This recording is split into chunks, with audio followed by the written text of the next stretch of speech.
we will be talking about scholarship opportunities to do masters and PhDs here in Netherlands, and then fellowship programs to receive trainings, mainly at Dutch universities, but I don't know if Mark has other institutions that he would talk about.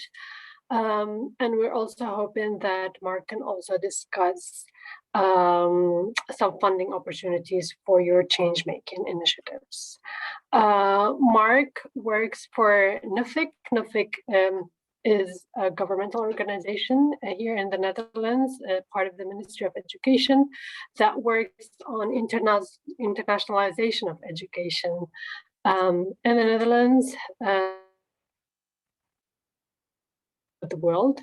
They have several programs and scholarships that could be useful, and Mark will be discussing that with you guys. Mark will give us the green light for that, where you can ask questions. And I think he will be accompanied with a couple colleagues to address your concerns. And with that, I'll give the mic to Mark. Feel free to reintroduce yourself if you didn't like mine, and go ahead and start. No, that's absolutely fine, Haja. Thank you very much. I'm very glad to be here. Thank you for the invitation as well. It's inspiring to see all these faces from around the Middle East, and I feel lucky standing here before you on the eve of Ramadan.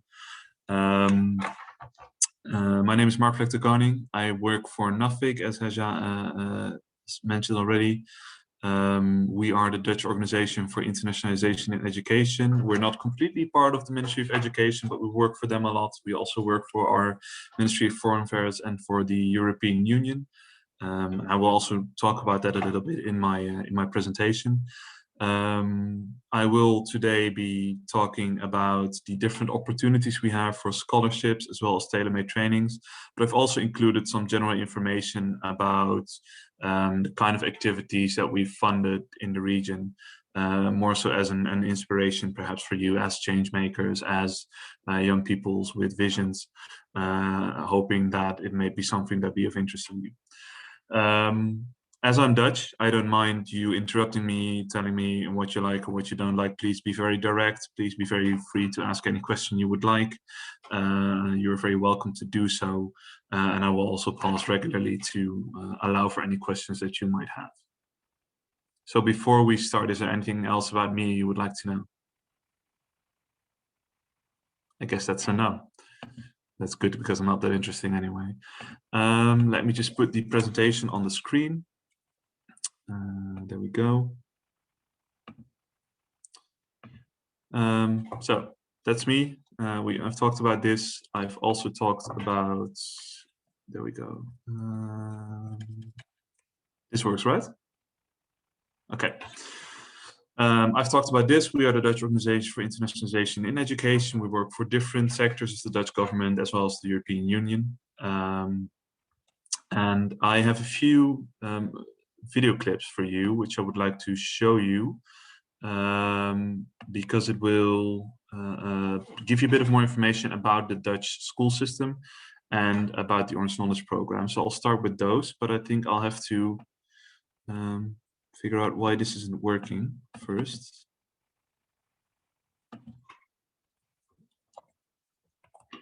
I'll just put it up on YouTube.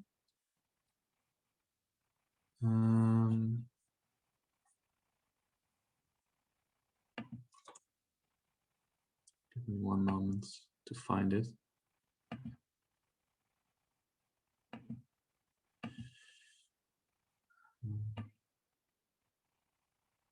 There we go. Okay.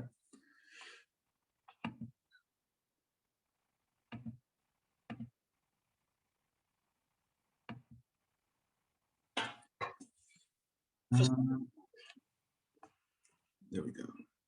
Let me share my screen again. And I should share it with sound. Okay. Can you see the screen? Yes. So I wanted to start with this. This is going to give you an overview of the school system in the Netherlands. You'll probably recognize a lot of it from other school systems, but there's also some differences. And this is just an introduction for you to know kind of where you're going to end up.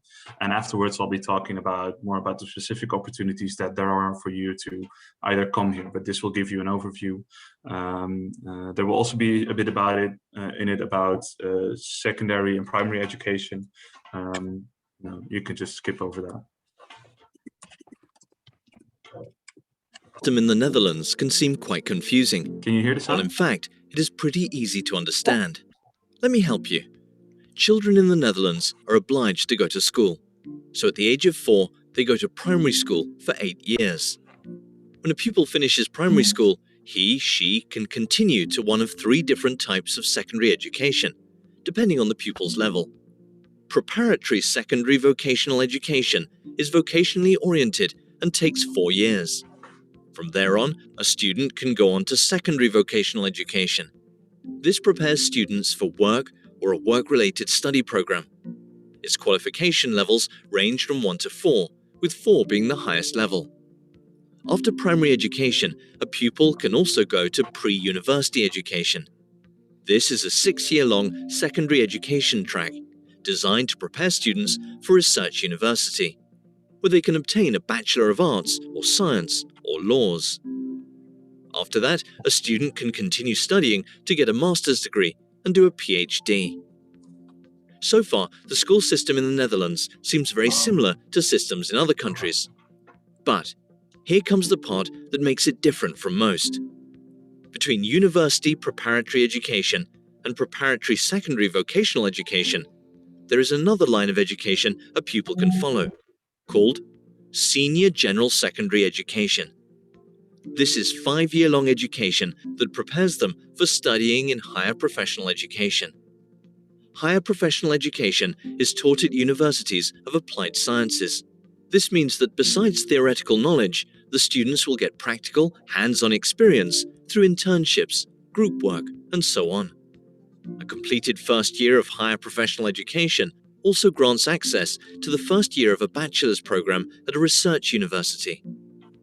After a student has received a bachelor's degree, he or she can continue studying and obtain a master's degree.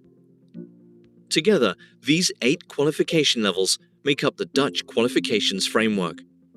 The binary education system makes it possible for students to find a higher education program that best suits their skills.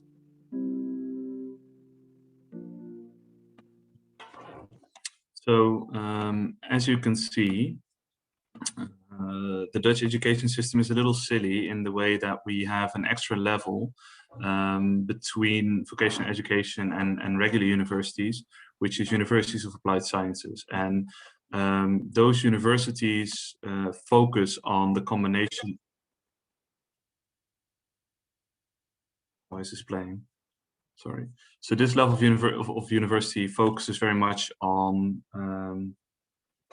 more practical oriented skills, but it also has a master's level. So you might be eligible to go to one of those, and those might actually suit better towards the kind of study program that you want to undertake. So it shows the variety of the system, and I hope this helps you in making a better choice and understanding what you're seeing if you're seeing a University of Applied Sciences or a research university, because there are different entities in the Netherlands, but they're both valid and both relevant. It really depends on what you want to be doing. So that is a bit about our system. Now, I'm here to talk really about the things that we do and the kind of funding opportunities that we have. And I think the biggest opportunity or the biggest program that we fund is the Orange Knowledge Program, which is a program funded by the Ministry of Foreign Affairs, and it is our flagship in the sense that it is, well, as I said, the biggest one. And it has different funding modalities that are also available for a lot of countries in the Middle East. So let's take a look at that.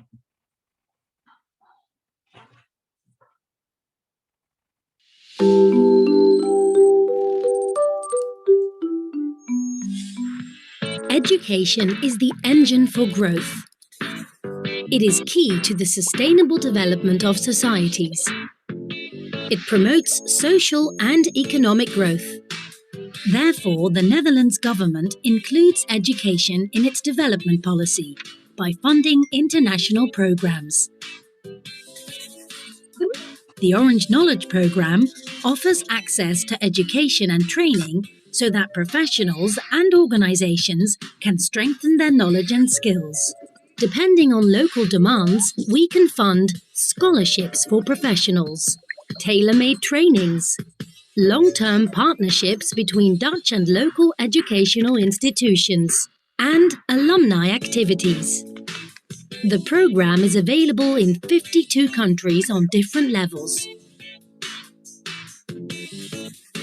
These are the priority themes we focus on. And in everything we do, we aim for inclusion, employability, and a sustainable environment.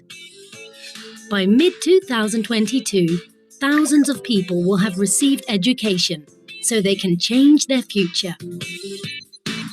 Join us in powering the engine for growth. Our partner and funder is the Netherlands Ministry of Foreign Affairs. So that is the Orange Knowledge Programme in really in 1 minute, or a little over 1 minute. But it's a bit of an older movie, so some things have changed ever since.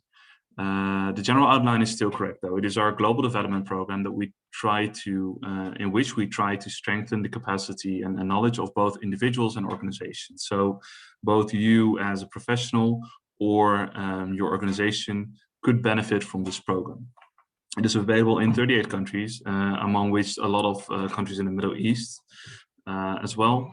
And it allows for different opportunities to be funded. So we fund partnerships between education institutions, we fund scholarships for individuals and mid-career professionals, we fund tailor-made trainings, which are perhaps interesting for your change-making ideals, and we also fund alumni activities, which is really relevant after you've graduated. So say that you have done a knowledge scholarship a year or two in the past, then this would be an opportunity for you to reconnect with your students, update your knowledge, or even if you've had a different scholarship opportunity, but you live in one of those countries, this is a way to engage as an alumni and update your knowledge.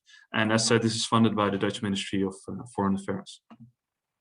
It has these 4 priority themes, which are food and nutrition security, water, climate and energy, sexual and reproductive health and rights, and security and rule of law. And these are the priority themes because these are things that the Netherlands as a country is really quite good at. We have one of the best agricultural systems in the world. We are a very small country, but we're the 2nd largest agricultural exporter in the world. Of course, we are also very experienced in water-related issues. We have a lot of knowledge on sexual and reproductive health and rights, as well as on security and rule of law. The Hague, for example, is the international city of justice with the International Criminal Court and many other relevant courts present.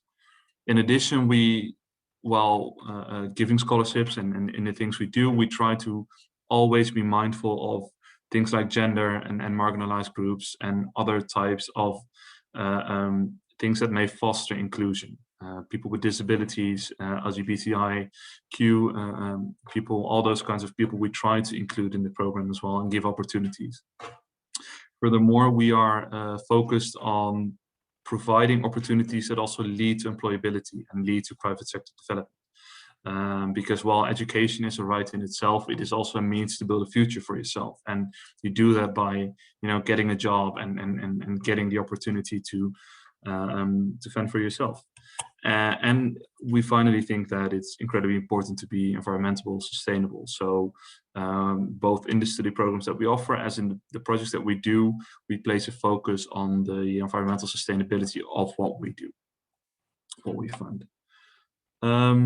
Another opportunity we have is the MENA Scholarship Programme. This is also funded by the Dutch Ministry of Foreign Affairs, and that contributes to the capacity building of individuals and organizations again. So it's similar to the Orange Knowledge Programme, but it's also it's less purely built around the capacity building. It's also focusing on strengthening the relation between the countries in the MENA region and the Netherlands. So we want to foster the exchange between Syrians, Iraqis, Lebanese, etc., and the Netherlands, to learn from each other, to get to know each other, so that we can grow together. It is available for 11 countries in the region. You see them in the dots on the map. And it has scholarships for young professionals in the Netherlands, so young professionals to come to the Netherlands, and it offers tailor-made training opportunities for organizations in the region and alumni activities again. So I said tailor-made training twice now. Maybe it's good to give a bit more explanation on what that is. The tailor-made training instrument is an opportunity for organizations to request funding to get a particular training given by a Dutch organization. So I think somebody said she was a sustainability consultant. Well, let's say that you're a sustainability consultant and there's a project on water you would like to do, but you're missing some of the information, or your organization is working on water management, but you're missing up-to-date knowledge. Then perhaps you could request an OKP tailor-made training on a particular water-related skill. So if it's it could be water management for agriculture, or it could be any other kind of water management, or any other really kind of skill that you need a training on. And those kind of trainings will then be assessed by the embassies in these countries, as well as by us at Nuffic, and we'll look at the added value that such a training can provide for organizations to to their benefit. And then by building capacity of these organizations, we also hope to then benefit the people around them. So by, for example, teaching a local farmers college more about sustainable agriculture, or about other agricultural topics, we hope to help them do better teaching, so that a lot of people profit in the area around of that college. These tailor-made trainings are a relatively low-key instrument. They are they offer budgets up to 75,000 euros, and you can request them, and you can find more information on the website. Just to be more specific, I would like to give the list of countries that are eligible. So it's Algeria, Egypt, Iran, Iraq, Jordan, Lebanon, Libya, Morocco, Tunisia. And Syrians can apply if they're residing in one of these countries. Yeah, that is for the MENA Scholarship Programme. I think that in the OKP, for example, the Palestine territories are also in. So there is even a little bit of a difference between these two programs. You can find on our website for which particular countries they are applicable. Thank you, Haja, for your addition. This is the list of the MSP on their website. So yeah, if you can share links in the chat, then it would be very helpful. Yeah, and Miriam, perhaps you would be willing to share a link in the chat. Yemen is also included in the MSP program. Yes, so I cannot see it on the website. That's the MSP list that I can find. So if you can share maybe the most. Oh, sorry, Yemen is included in the OKP program. Apologies, I mixed them up. So Yemen is included in OKP, but it is not in the MSP program. Yeah.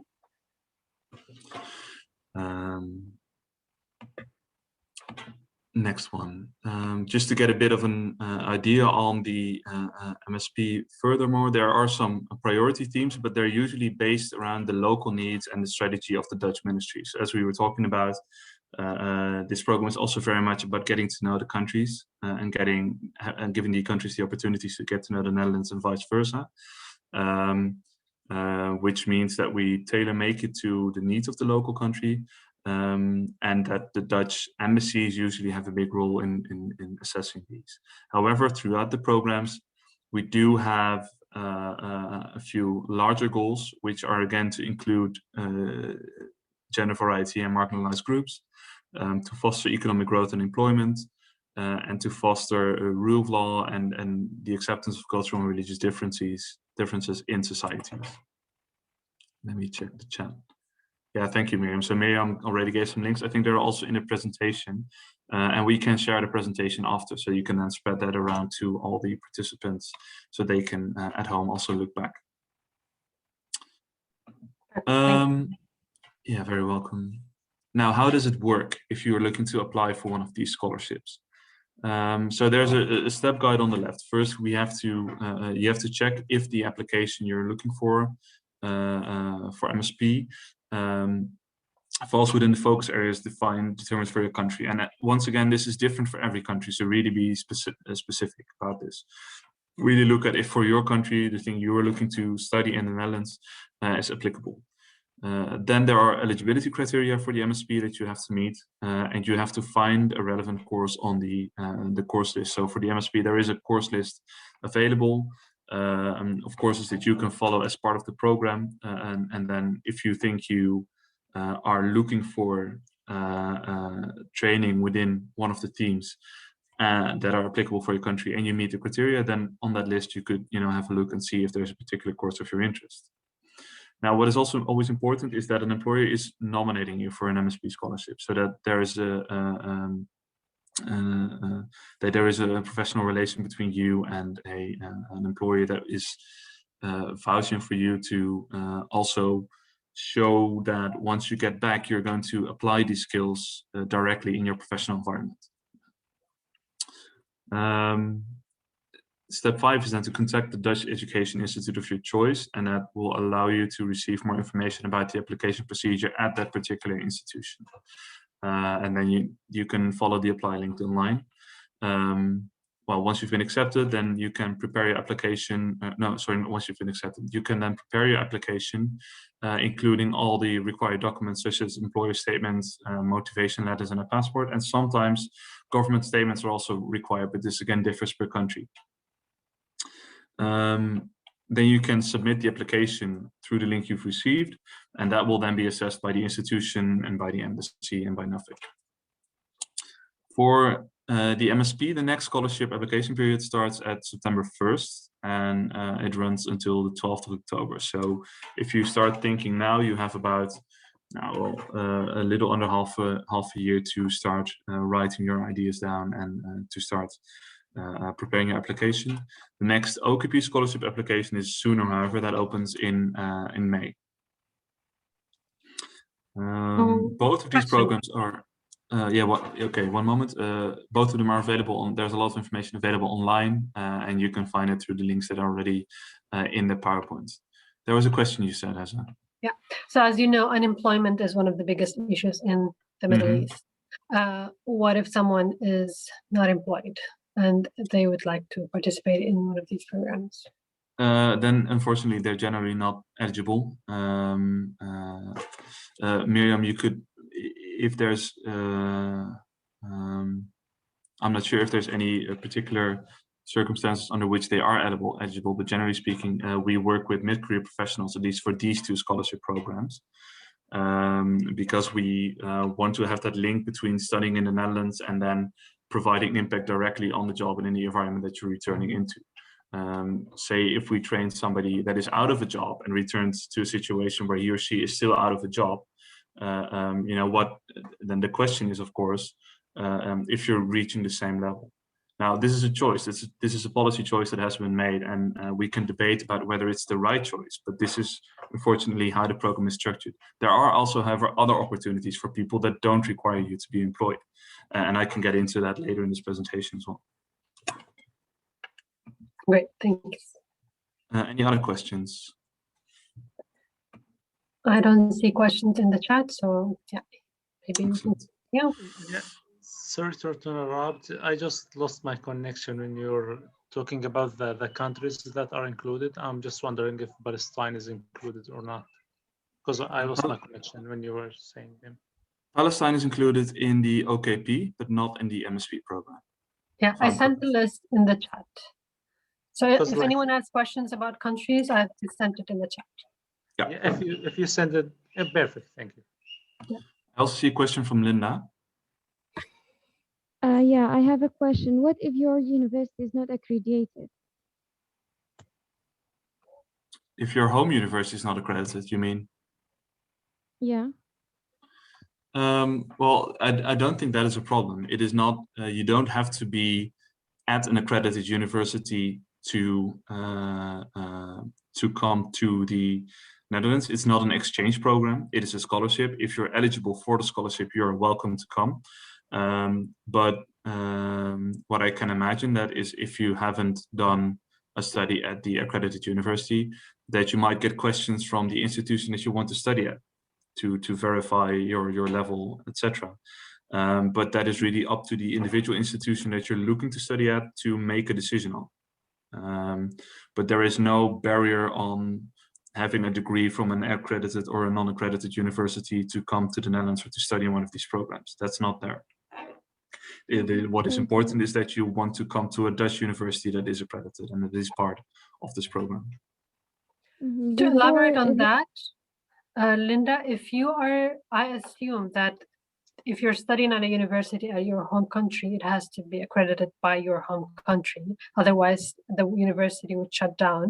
And when you apply for Dutch universities, they ask you to send your university certificate that is stamped by the Ministry of Higher Education. That's the general procedure. So if it is accredited by your home country, that is enough for you to study at Dutch universities. But then check in with the university that you will study at in the Netherlands is what will decide. Yeah, exactly. Because not even every Ministry of Education stamps the degrees. Like sometimes there is another route, or sometimes it's only the university that stamps it. So there can be a lot of different ways, and it is really up to the universities in the Netherlands to decide who they can and cannot admit. I see a question from Sarah. Yeah, I wanted to know if this scholarship can also cover for graduates of medicine. So if they wanted to, for example, get a master's degree in a specific field in medicine, how the system or how can the scholarship work on that? So maybe it was good to say, because we didn't mention it, but the MSP scholarships are all for short courses. So no full masters can be covered from it. It is all for courses that range between a few weeks to a full year. And that could be, they could be credit eligible, but they're not full degrees that you're studying if you're doing one of these courses. The OKP courses or the OKP scholarships do allow for full master's degrees to come to the Netherlands.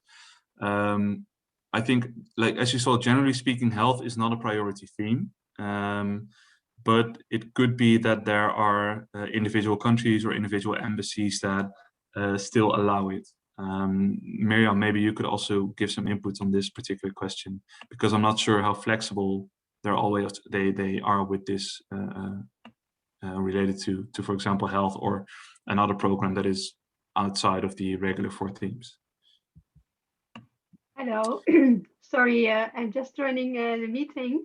My name is Miriam. I'm a program manager for the MENA Scholarship Programme, but I also worked for the OKP.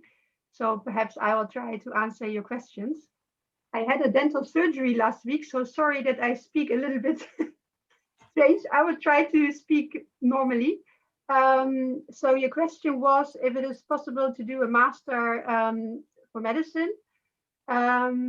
I think the last possibility for master studies for the OKP was last year. So now we only offer short courses until the end of this year, so for 2 deadlines. But I think medicine is not on the list for the countries in the MENA region. Yeah. I hope this answers your question. But it could possibly come up in the next cycle. Yes, Mary? Yeah, perhaps. Yes. Yes, it can. So what is important? Yeah, what is important to mention about the OKP? So the OKP program is ending. At least this cycle of the program is ending. So there has to be a new program at some point. Although I'm not sure whether Nuffic will be the one implementing the program, a new program will most likely also have new scholarship opportunities, including for masters courses. So while in this cycle of the program there is no more room for master scholarships, then the follow-up program, which will without a doubt exist, will have most likely master's programs and maybe even PhD programs, but I'm not sure. It could be. And I think that we would have more clarity about that somewhere in the coming year. So unfortunately, you're falling as students as well, and we are too, a little bit in a gap between two cycles of programs, which means that the offer that we have, which is usually a bit larger, is a bit smaller at this point in time. But I would recommend you highly to keep tabs on our website over the coming year, because perhaps in the next year there might be a lot more opportunities to study. And of course, if COVID allows, that would also allow you to get back to actually come to the Netherlands, as opposed to having to do it from your home in the Middle East. Yeah, so Ismail, your question, they can be like summer programs. So we take a very broad definition of short courses. A short course is a course that is anywhere between a few days or a week to a full year. So it could even be that there's a very large and extensive short course that will take a few years. The biggest difference is that the short courses are not full degree courses. So you will not finish a short course with a graduation and a master's degree. You will finish a short course with a certificate of participation saying you participated in this course, you obtained these skills, and you're now able to, perhaps work on global positioning systems in agriculture, just to give an example. So that's a different kind of degree. The question is it online? I think through COVID, a lot of courses have gone online. So yes, there is an online offer available, definitely. I am not sure if all courses are online. You will have to check this with the particular course you're looking to follow. I also know that when COVID started, or just at the beginning of COVID, which was in 2020, people were still coming to the Netherlands to kind of follow the courses. So there was a period where it was somewhere in between. I think for now, most of them have moved online, but you have to check for your specific course to see if that is actually available.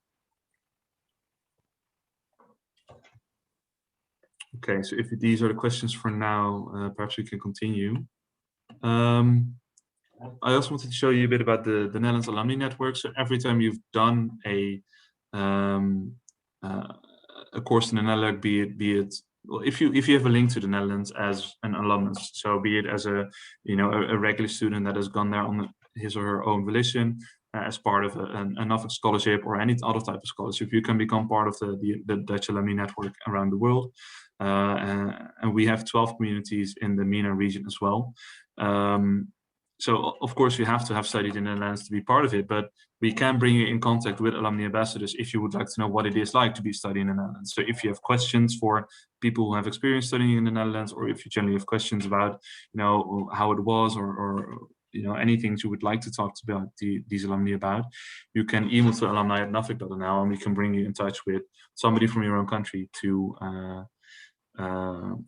talk about. What we also have is we have a local representative in Oman.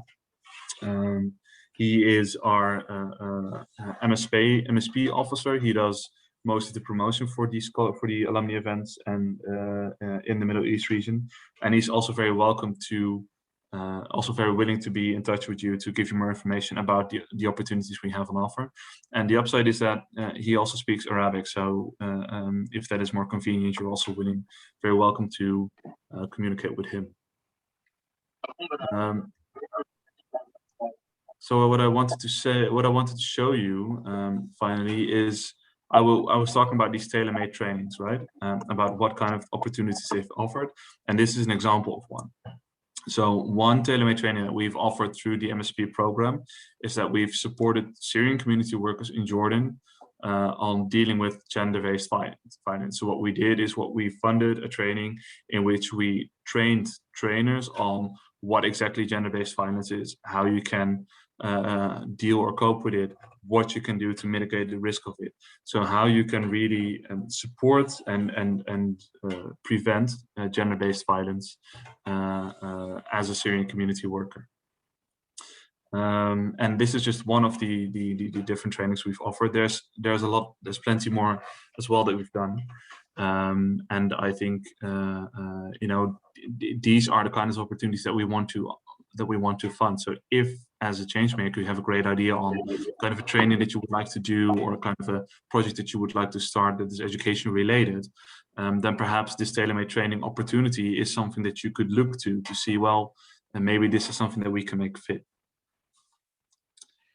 A follow-up question also to summarize what we talked about on the MSP and the OKP is that they're professional training programs, they're not degree scholarships, and it's there for people who are employed. And the first requirement is that they have to be nominated by the employer. Just to make that clear for everyone, so it's not a master degree program, it's like any other professional training that you would receive in your home country. This time it will be in the Netherlands if you meet the criteria. Since majority of the participants of this call are people who are leading their change, they are founders of their own organizations.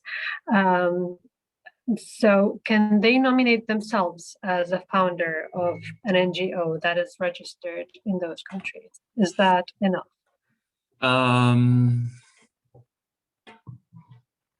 It's a good question. Quite honestly, I wouldn't have the exact answer to that. If they are employees of their own NGO statutory, then I'm not sure if we can bar it legally. But it ultimately will also depend on the receiving institution and the Dutch embassy, whether you are actually given the training. So I can imagine that, say that you have an NGO consisting out of one person, the director being yourselves. I don't think that is a very fruitful way to kind of try to get the training, because that is obviously not what it's for. But if you're a change maker with an NGO with staffing and you want to send staff of yours on one of these trainings, or even go yourself, and you can sponsor that, then yes, I don't see a reason why not. Okay. So if there are more specific questions about this, because I know most of our participants are in that situation, please feel free to ask it in the chat. Well, maybe we can wait until a little further, but you can of course ask them in the chat. But I'm now getting into the Holland Scholarship, and I think this one is a bit broader, because it gives more opportunities to people also that are, you don't have to be employed for this. So the Holland Scholarship, and Naomi, my colleague, is in the chat also to answer any questions you have. But the Holland Scholarship is just there for international students from outside the European Economic Area that want to do a program in the Netherlands, be it a bachelor's or be it a master's, could be at a research university or could be at a University of Applied Science. Really, you can take your pick. And it gives a scholarship contribution. So as opposed to the MENA and the OKP scholarships, which are fully funded, the Holland Scholarship does not fund your full scholarship. So you will have to make sure that you are also able to fund it yourself partly, but it will give you a contribution to it. And it is for, as I said, full-time bachelor's or master's programs at one of the participating higher education institutions, which is, but Naomi, please correct me if I'm wrong, I think all of the accredited Dutch institutions. There is an application deadline coming up. That's 1st of May. And as with the other programs, you can find the information on the website of Holland Scholarship, which can be found through Study in Holland. And this scholarship, as opposed to the other two, are financed by the Dutch Ministry of Education, Culture and Sciences, together with the universities.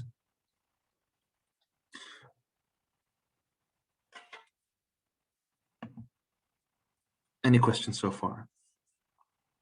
Well, finally, another opportunity perhaps that not everybody has thought of is that there is also Erasmus programs. So there is Erasmus Mundus Joint Masters. Those are masters that are offered at multiple consortiums. And they also offer a very, very limited number of scholarships. So those scholarships are very competitive. They're not very easy to get into, but the good students can, and they can get through. You can find all the available programs.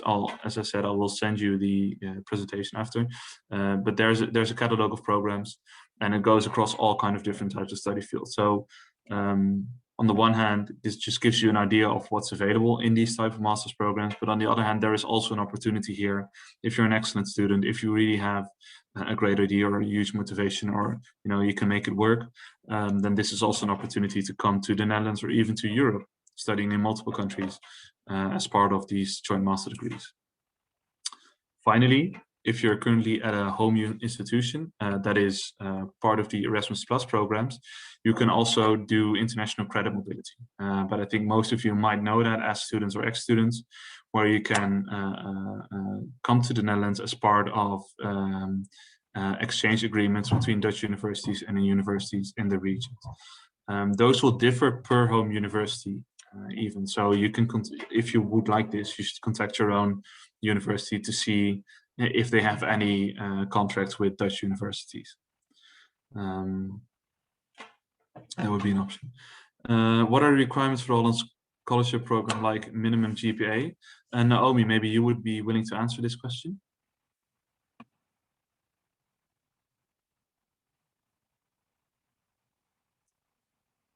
You can do it if you want. You can unmute your mic, or you can do it in the chat, whatever you prefer.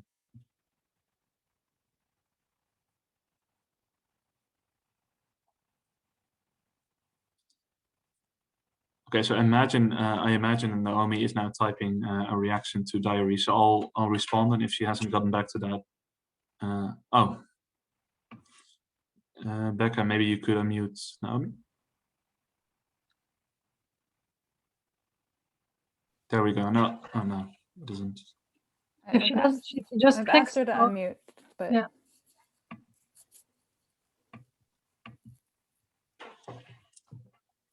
So Naomi, you are currently muted, but I think you've been asked to unmute. Should be a pop-up in your screen, I think.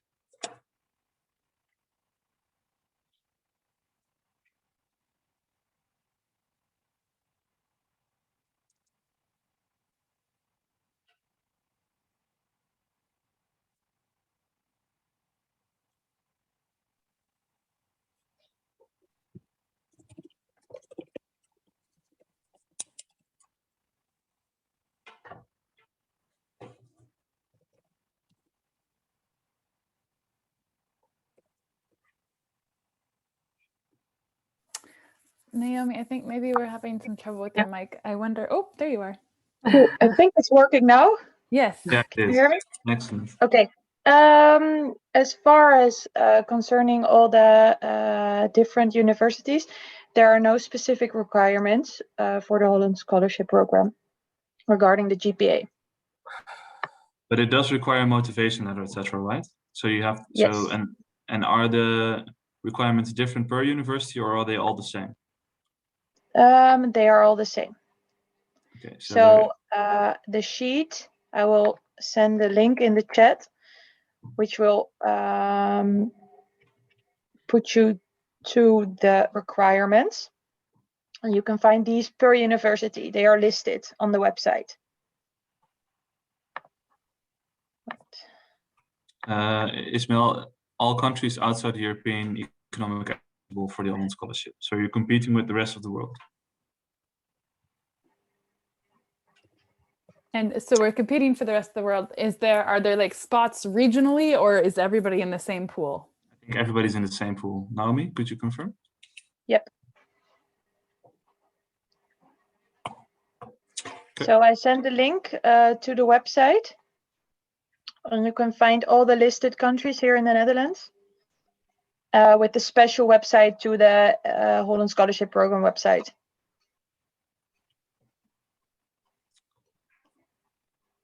Thank you, Naomi. And if you have any further questions, please do put them in chat. Naomi can answer them there. Yes, please. Is everything is based on your motivation letter, is the question? Sorry, I would ask if that Erasmus Mundus is available for senior students. Is it available for senior students? I don't know. I think that differs per program.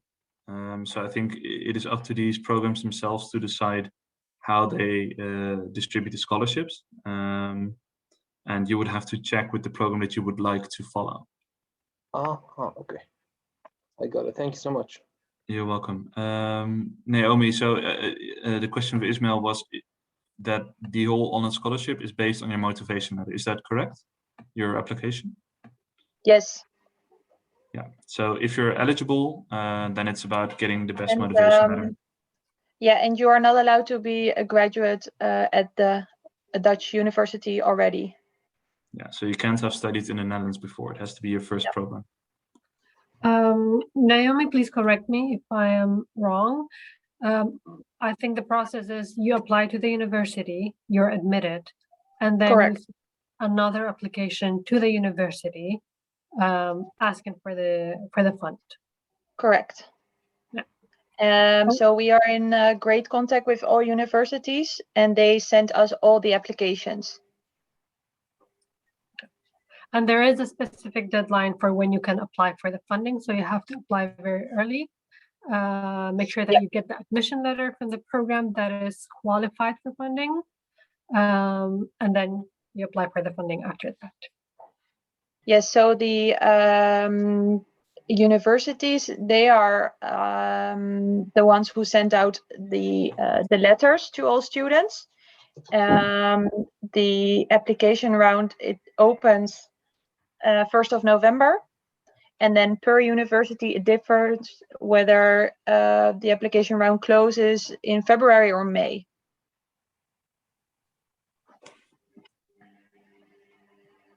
And the question is, so you apply to the university first, you pay the application fee, and then you apply for the scholarship? Yes, that is correct as well. Yep. That is correct, Ismail. If the university has an application fee. Yeah, that also differs per university. Some universities don't have application fee. No. How many universities are you allowed to apply? You're allowed to apply to as many universities as you want, but you can only apply to the Holland Scholarship after you've gotten accepted to the university itself, of course.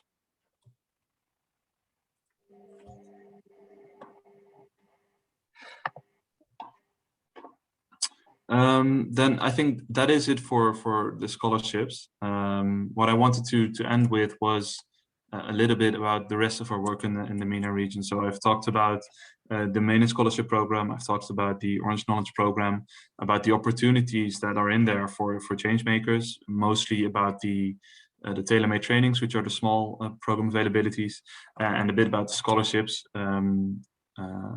What we also do, and this is mostly for the European Union, is we also do work for Syrian refugees and their host communities, specifically in Lebanon and Jordan. So in Lebanon, we work together with the colleagues from DAAD and Campus France to provide education opportunities for refugees and those vulnerable host communities. And while we do the same in Jordan, but we work together with the German Udani University. And you can also apply for funding there. And those are funding availabilities up to 60,000 euros. So if you are by any chance in the refugee support space, or refugee education space, and you want to work on providing education opportunities to refugees, or providing them with more opportunities to enter higher education or to enter the labor market after they've graduated from higher education, or even support them throughout, then there's opportunities for you there as well. And we do those through calls for proposals that are regularly launched.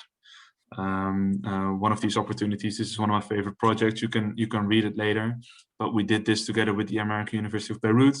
And what we did was we provided funding to a school in the Bekaa Valley in Lebanon, where they gave science teaching to girls. So that would then allow those girls to enter higher education on STEM programs in a better way.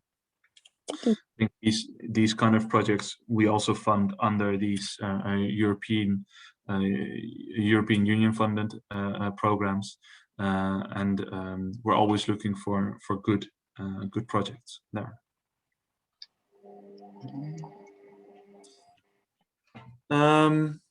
I think that is it for what I can tell you today. I'd be happy to talk with you more about Nuffic, about the opportunities that we have, or the opportunities that or the work we do in the Middle East.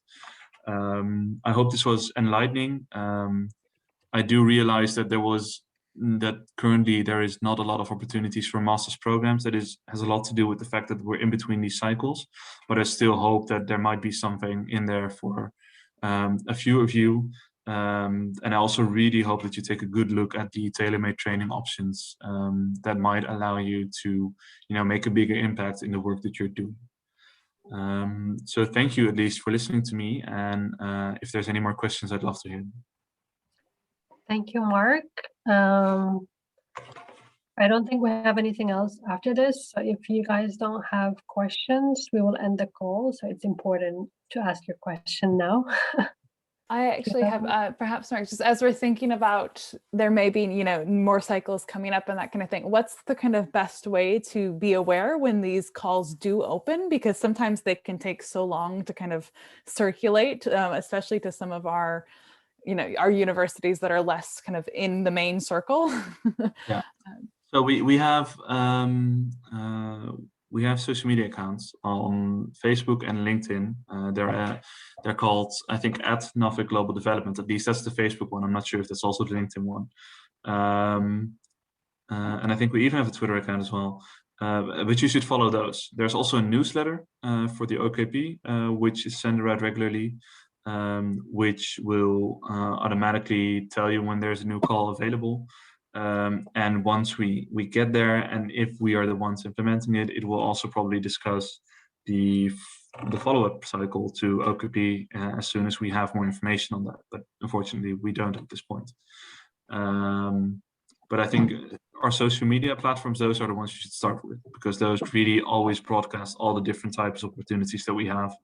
And you should look for the one specifically called Nuffic Global Development, because we also have an @Nuffic one, but that is more focused on, thank you, Miriam, she put it in the chat, but the @Nuffic one is more focused on our work inside the Netherlands. So it's a different kind of audience and perhaps of less interest to you. It's also Dutch often. Lana. I wanted to ask you, is there any follow-up program that we as Middle East graduates from the Netherlands can seek in order to find jobs or to find sponsors to continue our stay in the Netherlands? To continue your stay in the Netherlands, you said? Yes, or continue or find a job maybe in the Netherlands. Yeah, so after you have graduated at a Dutch university and you have a Dutch student visa, I'm not sure how that works in COVID times, but usually you would have a Dutch student visa. There's the opportunity for something we call a search year. Zoekjaar is the Dutch term. And the search year is a year in which a student at the Dutch university has the allowance to stay in the Netherlands to find a job. And if you find a job somewhere within that year, and the job is within a pay scale that keeps you, that allows you to make a good living for yourself here, then you can, I think, apply for a work visa based on that job. So after you graduate in the Netherlands, you don't have to leave straight away and go back to your home country. You have this one extra year to look for a job, to look for an opportunity to stay in the Netherlands. And then if that doesn't happen, then the visa does expire and you will have to return to your home country. And then, of course, all the Dutch universities have their, and I think the University of Applied Sciences as well, they have career offices and officers that will help you finding jobs, so that will help you gain access to the labor market or gain training. One recommendation I would have for students in the Netherlands, international students in the Netherlands, is to learn Dutch. Because even if we all speak English very well, knowing Dutch is a big advantage if you would like to go to work in the Netherlands. There is still a lot of companies that will prefer to hire in Dutch, or that will perhaps even only hire in Dutch. And if it was up to me, I would change it right now and I'd say everybody can just speak English. But unfortunately, it's not up to me. So you have to do what gives you the best possible exposition. And I think that is, if you have the opportunity, learn Dutch while you're studying in the Netherlands or at a Dutch university. Ismail, like getting a work visa, you said. Well, so I think I just explained, a work visa has different requirements that you have to meet. It basically means that you'll have to get offered a job in the Netherlands before even coming here. But if you have a student visa and you finish your degree, you will have the zoekjaar we talked about. Yeah, so the permit that you get after you graduate and you have a Dutch degree allows you to work and look for jobs in the Netherlands. Yeah. And then if you find a job that meets the criteria of the IND, stay as an expat, or get a work permit that it has to be a salary that can fund you and you can live without relying on the government, then it has a long list of criteria.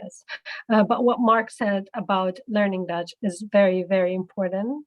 And that is a shock that you see it once you graduate, because when you're studying, everyone just speaks English and you never think of having to learn Dutch since everyone speaks English. But as soon as you start that job search, you'll see that almost every job requires you to speak Dutch.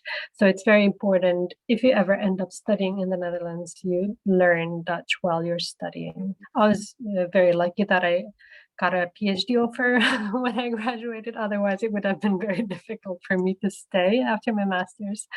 But yeah, learning Dutch is very important. And it's important to go back to the MSP and the OKP program and say that those are not degree programs. So if you do that, you do not get that 1-year search permit. Yeah, thank you, Ezra. That's a very important addition. That is you have to do a full degree in the Netherlands to be able to be qualified for that. Any other questions? Yeah, so Mr. Shakar is asking what level of Dutch is usually required. So there's no formal requirements. It's not like an employee will say you will have to have level ABC or whatever of Dutch. It usually just will say Dutch is required. And it really is then up to your powers of conviction and you know, them giving you a shot. So I think there's a lot more employers willing to take a risk with you if you have, you know, some Dutch and you're showing that you're willing to learn and you're going to learn on the job, as opposed to coming in and not knowing a single word of Dutch. So I think, you know, having a basic level, perhaps B1 or something like it, perhaps a little lower even, I think that is a big benefit over having no Dutch at all. If your last degree is from an English studying university or English language, do you have still prove IELTS or English language proficiency will be enough? I think this is a choice up to the universities individually, but if I remember correctly, a lot of universities will waive your IELTS requirement if you came from an English language institution. So sometimes they waive it if you came from a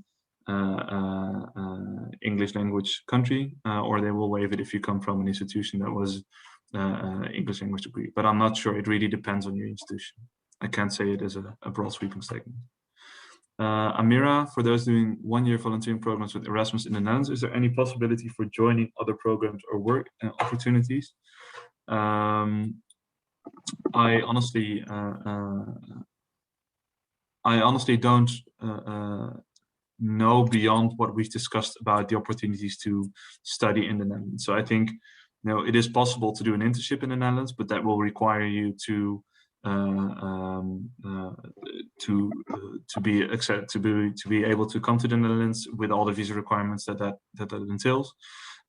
You can do a study in the Netherlands and do the zoekjaar, the search year, sorry, but there's no specific program or opportunity that will fund specific work opportunities or migration on work opportunities to the Netherlands. It will mostly be study opportunities. Any other questions?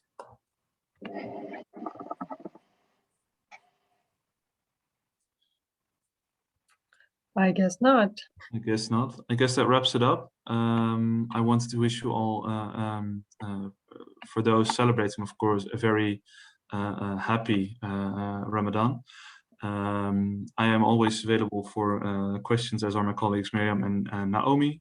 So please do feel free to get in touch through the email addresses in the PowerPoint slides and on the website. We'll be very happy to be in touch with you.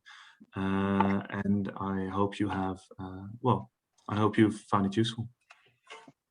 Thank you very much, Mark. Just reminding everyone, this was a session that was organized within a series of online sessions as part of the Equipping Young Peace Builder program. And this specific session was open for the public and not the final list of our program. So if there are questions about other seminars and online sessions, this was just part of long series of online sessions that we're doing. Most of our sessions are only for our finalists, but we thought it would be important that we open this for the public. So if you're here and you don't know who those people are, just check our Facebook page, Shul Shabab, to find out more about the program. And with that, I'd like to thank Mark, Miriam, and Naomi for your input. And I would like to wish everyone Ramadan Kareem, and see you all in the next session. Bye. Bye, everybody. Thank you very much. Thanks, Mark. Shukran.